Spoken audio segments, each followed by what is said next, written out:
წელიწადნახევრის შემდეგ რატომ ატყდა ამაზე ასეთი ხმაური და რატომ გადააქციეს ეს ერთ-ერთ მთავარ თემად, ასე ვთქვათ, პრაიმ ტაიმში, განსაკუთრებით ეგრეთ წოდებულ იუმორისტულ გადაცემებში. იცით, მე ამ თემაზე ერთადერთხელ ველაპარაკე, ერთადერთხელ.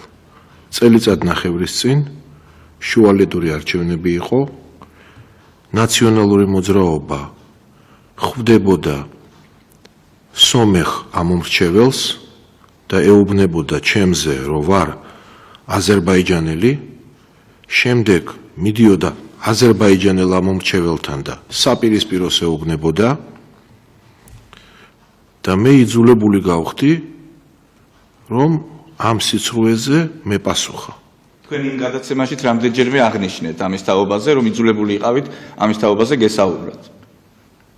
დღეს ალბათ უკვე ყველა მიცის, რომ თვითონ გიორგი სააკაძე მისი შვილიშვილები, შთამომავლები სააკაძეებად არ იწერებოდნენ. ისინი თარხან-მოურავებად იწოდებოდნენ, თარხნიშვილებად იწოდებოდნენ, მოურავიშვილებად იწოდებოდნენ, თარხანის და მოურავის თანამდებობა. გიორგი სააკაძეს ყავდა პირდაპირ შთამომავალი ლუარსაბ თარხან-მოურავი, რომელსაც ცოლად ყავდა სოფიო ბატონიშვილი.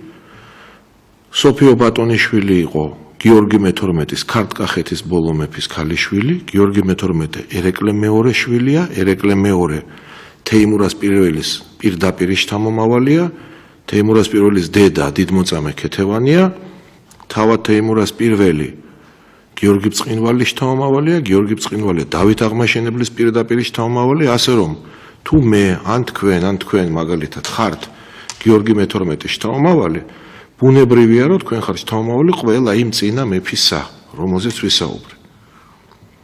და სხვათა შორის უნდა გითხრათ, რომ ქართველ მეფეთა შთამომავლები საკმაოდ ბევრია საქართველოში. რამოდენიმე ასეული კაცია, იგივე ჯანო ბაგრატიონი ვთქვათ, იგივე ია მუხრანელი, აგერ ზაზა აბაშიძე, შოთა ჩხეიძე, მოკლედ, მეც მათ შორის და სხვა მრავალი, ბევრია.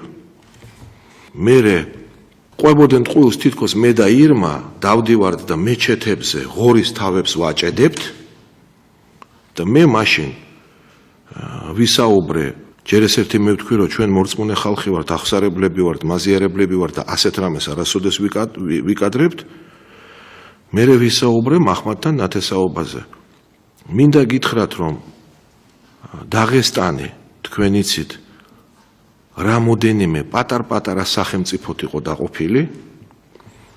მერვე საუკუნეში არაბებმა დაიპყრეს კავკასია და დაღესტანში, კერძოდ საშამხლოში, კერძოდ აკუშდარგოში, კერძოდ თაბასარანში ხელმწიფეებად დასვეს მაჰმადის ოჯახის წევრები, უახლოესი ნათესავები, სხვათა შორის თბილისის საამიროშიც, მაგრამ თბილისის საამირომ დიდი ხანი ვერ გასტანა, ხოლო აი დაღესტანში მაჰმადის ოჯახის წევრები, რომლებიც ხელმწიფეებად დაჯდნენ, მათი შთამომავლები 1000 წელი ხელმწიფობდნენ და ამ 1000 წლის განმავლობაში ცხადია არაერთხელ ქართველ მეფე დიდებულებს ცოლად მოყავდათ, თქვათ, დაღესტნის და საერთოდ ჩრდილო კავკასიის ხელმწიფეთა დიდებულთა ქალიშვილები ცოლად. იგივე, თქვათ, ლევან პირველი კახთა მეფე, რომელიც დაღესტნის შამხლის ქალიშვილი ყავდა მას ცოლად.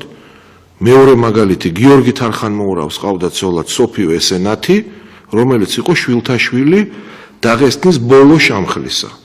და ცხადია, რომ ამ ადამიანების შთამომავლები ნათესაურ კავშირში არიან გენეტიკურად დაკავშირებული არიან მაჰმადთან და საქართველოში ჩემს გარდა ასეულობით კაცია, ვინც აი ასევე მაჰმადს გენეტიკურად ენათესავება. არც ეს არის ჩემი აზრით გასაკვირი. ასე რომ ეს არ არის რაღაცა გამორჩეული ამბავი. მე მეორე მხრივ მადლობას ვუხდი ვანოს შოუს, იმიტომ რომ ძალიან ბევრმა ადამიანმა ზოგმა შეიძლება იცოდა, მაგრამ აღარ ახსოვდა და გაახსენდა ის რომ ჩვენ ქართველებს საერთოდ ყავს წინაპრები, კარგი სახელოვანი წინაპრები ვიღაცამ არ იცოდა და წიგნს ჩაიხედა და წიგნს გადახედა და ახლა იცის. ვიღაცამ არ დაიჯერა ღმერთმა დალოცოს, ვინც არ დაიჯერა. ვიღაცამ დაიჯერა. დიდი მადლობა ბევრმა ხალხმა გაიგო, მათ შორის ის რომ მეც და კიდე ბევრ ადამიანს ყავს კარგი წინაპრები. რა არის ამაში ცუდი?